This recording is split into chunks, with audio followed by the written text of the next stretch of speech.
Welcome back to Phenomena, episode 5 of season 2. Very exciting. Thank you so much for coming back, as always. Also, our video editor, Merrick's, was like, you should get another camera. They said it in the nicest way possible, and they were really, really nice about it. But I was like, why? And then I realized as I'm like finishing up the final touches of the 4th episode, I'm like, oh, I showed a bunch of cards to the camera, and they were like, it was not. It did not look good. So anyway, new camera, new us. I pulled some of the cards, some of my other favorite cards from the Ominous Oracle deck. The Ominous Oracle deck. That's the New Zealand accent. There it is by Lita Pavlova. It's an amazing deck. I love it so much. And it's so pretty. So here are some of my honorable mentions. This is Low Tide, the Siren.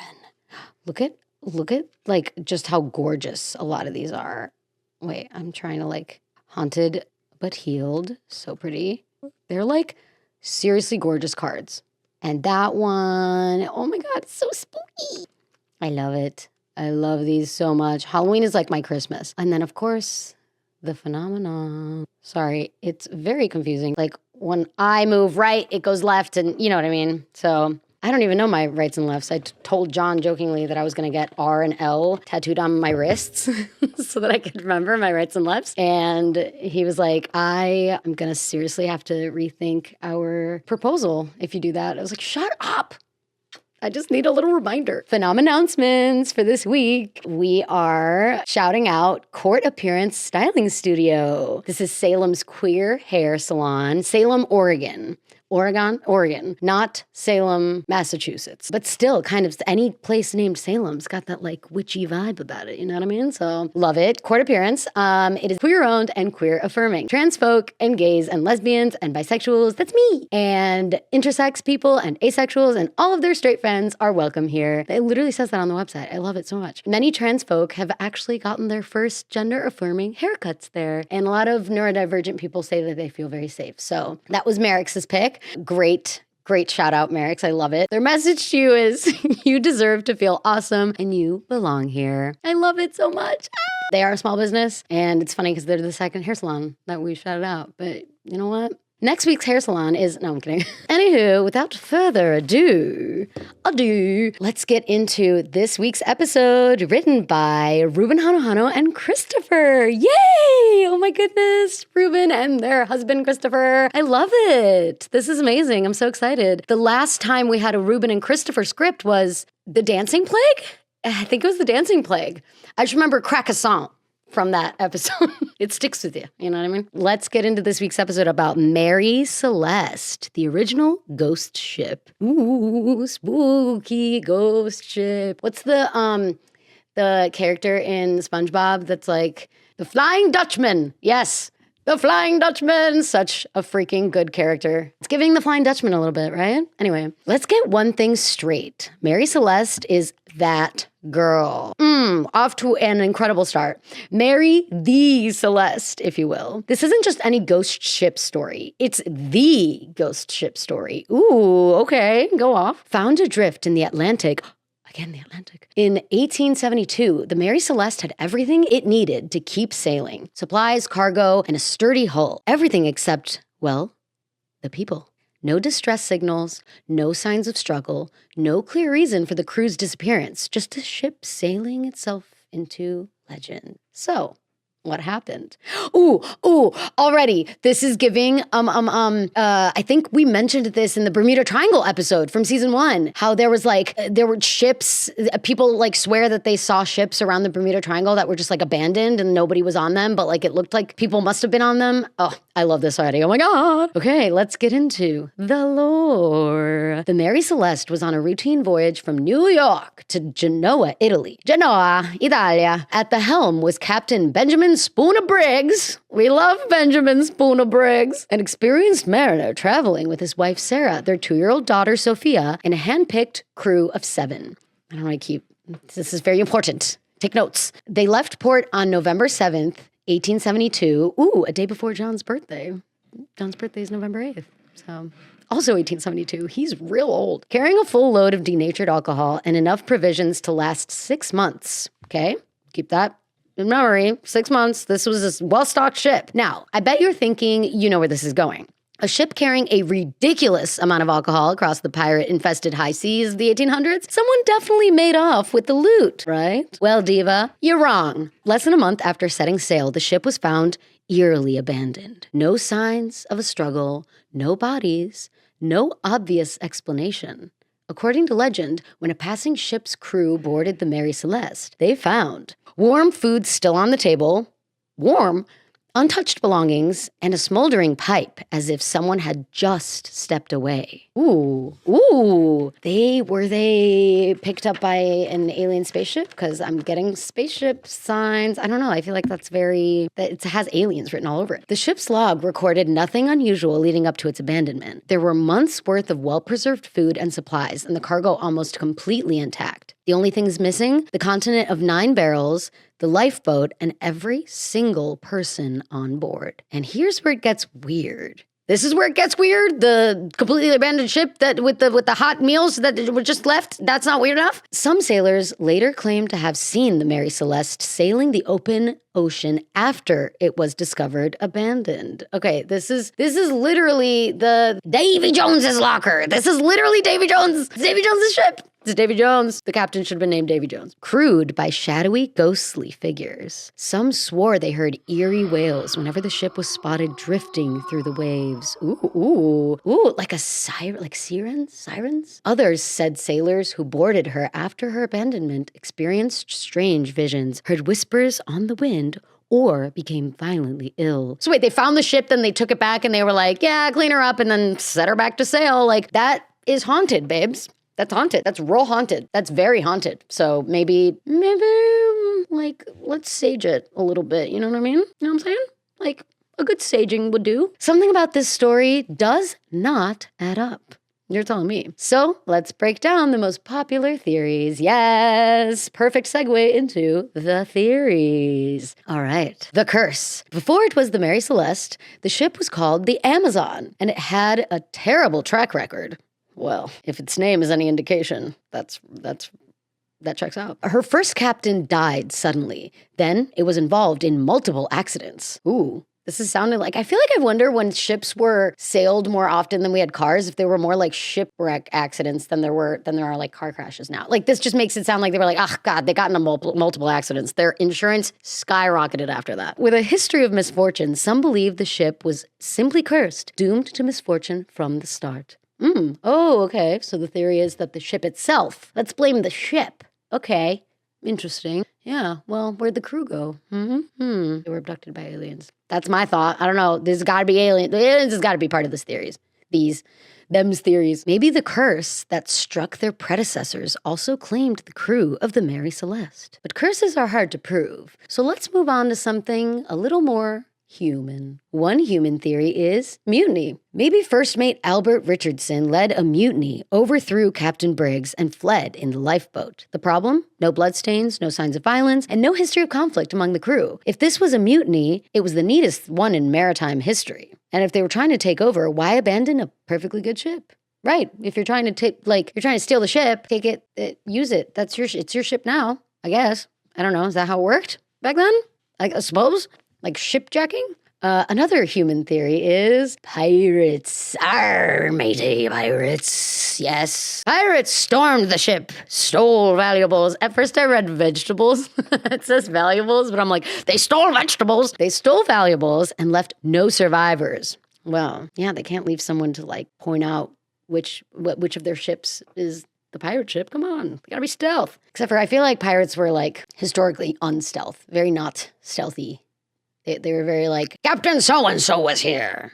You know, very prideful people. Sounds plausible, except nothing was stolen. Oh, yeah, well, pirates love looting. Where's the looting? Give me some loot. They had plenty of loot. None of it was taken. Either these were the most generous pirates ever, or piracy wasn't the issue at all. If not pirates, then what about something that could scare even seasoned sailors into abandoning ship? Ooh, spooky, spooky, spooky, spooky. I love it. Although this one's not that spooky, but I do love this idea of like, ooh, what could it be? Ghosts? All right, our last theory, gas leak and alcohol fumes. Oh yeah, okay. This is our most woman in STEM theory. It's rooted in science. Now, this one actually holds some weight. The Mary Celeste was carrying 1,701. I was going to be like 1701. That wouldn't have made sense. 1,701 barrels of denatured alcohol. What does denatured mean? Denatured? Or is it denatured? I don't know how to say that word. It's not natural. It's simply not natural. Industrial strength, not the party kind. Oh, like rubbing alcohol? Of those barrels, 9 were made of red oak, a more porous wood than the rest. And guess what? Those were the only barrels found empty. Uh-oh. Huh? Okay, so the theory is gas leaks and alcohol fumes. This theory claims that warm conditions caused the alcohol to leak, creating a dangerous buildup of fumes. Panicked, the crew thought an explosion was imminent and abandoned the ship in the lifeboat. The problem is that a well-trained crew wouldn't have just left permanently. If they were experienced sailors, which you would assume they were, it was only like a crew of 7, I think. So like, I feel like 7 of them, I don't know. For some reason, the less amount of people, I feel like they had to like pick wisely. You know what I mean? If it was only 7 people that could fit, like they're not going to like put novices on there. You know what I mean? Or at least that's what I think. If they were experienced sailors, they would have waited it out and then returned to the ship once they realized it wasn't going to explode. But here's the question. Why didn't they come back? One possibility is that rough seas or strong winds carried the lifeboat too far away and they were unable to row back to the ship. But between us, logs show clear weather during this time, so we're thinking curse. Yeah. Or aliens. I'm so surprised aliens wasn't on the theory list. Here's another theory. Aliens. Take that. I don't know, I just feel like it makes the most sense. Like aliens just like bloop, came down, they went zoop, they picked them up, and then they went away. And then it's like, that explains it. Or they just like disappeared somehow. And aliens was the way they did it. I don't know. That's maybe curse in that the ship, maybe, oh my God, wait, another theory, an alternate theory, if you will. This is just now it's going to turn into speculations with Mimi Dibs. Did I mention that I'm your host, Mimi Dibs? Pretty late now, but I'm your host, Mimi Dibs. I wonder if aliens helped commission the building of the ship. Like they were like, yeah, we'll create this ship for you. Don't worry about it. Yeah. See here, I don't know if that's how they talk, but that's how they talk in the 1800s. It's kind of 1920s, but you know what I mean? And they were like, and then they put a GPS tracking and they were like, okay, the second it got far enough out to sea, right around the Bermuda Triangle area, they just picked them up and then like used them for whatever aliens use abductees for. I don't know. Just a theory. Don't come at me. That's my extra theory. Anyway, in closing, whatever happened aboard the Mary Celeste, one thing is certain. It remains one of the most chilling maritime mysteries of all time. I remember I swear, like even mentioning it during the Bermuda Triangle episode, it was like, there's something so eerie about an abandoned ship. Especially one with like all the supplies still there. It looks like they just stepped away. So it's like, where did they go? And why, like, were they just here? Like, I don't know. That's so, I see the eeriness of it. Whether it was mutiny, misfortune, or something far stranger, the ship's eerie fate continues to fuel speculation to this day. I also love the name Mary Celeste. I don't like the name Amazon. Amazon, were they traveling to the Amazon? Does it have anything to do with Amazon? Is it just they chose Amazon because it's a powerful name? Like, no, I like Mary Celeste. Mary Celeste is dainty. Mary Celeste is like, ooh, she's the Mary Celeste. She's the next in line for the queen. You know, it's giving that. Or it's giving like Marie Antoinette. I don't know. I love it. Very spooky. Very Davy Jones's Locker, for sure. And if you ever find yourself far out at sea, surrounded by nothing but the rolling waves, keep an eye out. The Mary Celeste might still be out there, drifting endlessly, waiting for its lost crew to return. Or worse, for new souls to take its place. Ooh, I love it. I swear, Allison, friend of the pod, Allison, who wrote into the Phenomena episode about her trip through the Bermuda Triangle, basically. She takes a lot of cruises, and she was like at the southernmost tip, or one of the tips of the Bermuda Triangle. And although it didn't seem eerie, it was during the day. And also like, you know, it was like a pretty clear day. So nothing seemed super ominous. But yeah, I wonder, Allison, be on the lookout next time you go on a cruise. And let me know if you see a weirdly abandoned ship. I don't know. You know how like in SpongeBob, okay, I keep going back to this, how it has like algae on it. I wonder if that's how it looks. That's how it looks to me, at least. It's like, it's got that like phantom-y look, and then it's got like moss and algae all over. By the way, I love moss. Very random and no one asked, but I love moss so much. When I went to Ireland last January 2024 for my uncle's wedding. I just I kept seeing moss and I was like, John, moss! John, look, there's moss! And John was like, yes, there is moss. And I was like, moss! It's so soft. I want a moss lawn so bad. Oh, I love moss. I love moss. Moss is the best. I want a moss wall. Moss wall. And apparently it's really good. It's its own ecosystem. You don't need to water it, I don't think, because it's just very it's just the best. It's the best. Can you imagine walking barefoot on a moss lawn? Healing. That would be healing for me, literally. Ooh, all right, let's get into the polka pick. Polka pick. We choose, I read we choose Delmise. I was like, we already chose Delmise. We chose Delmise for the Bermuda Triangle last season, correct? So for this polka pick, we're honoring the 95th episode of the Pokemon animated series titled A Ship Full of Shivers and the Gas Leak Theory, and chose Ghastly, the gas Pokemon. I love it. Pokedex entry. Its body is made of gas. You don't say. Despite lacking substance, it can envelop an opponent of any size and cause suffocation. Wow, that's wild. Also in Lavender Town, there's a bunch of Ghastlies, especially if you go to the tower or whatever. There's a bunch of Ghastlies. And also in the episode or the Pokemon animated series, it was well known that Ghastly and Haunter and Gengar, that whole evolutionary line, love to play tricks on people too. So I don't know, they're very trickstery. They're mischievous. So I kind of love that about them. Ghastly is always seen going blah. You know what I mean? It's very, I don't know, it's very Halloween. I love it. If you think about the fact that Ghastly can envelop you in gas, I feel you become wheezing if you get enveloped in Ghastly's gas. You become wheezing and coughing. What a great polka pick. I love Ghastly. What a great OG mention. As always, we have a Gmail. It's always wrong on the script. It makes me laugh.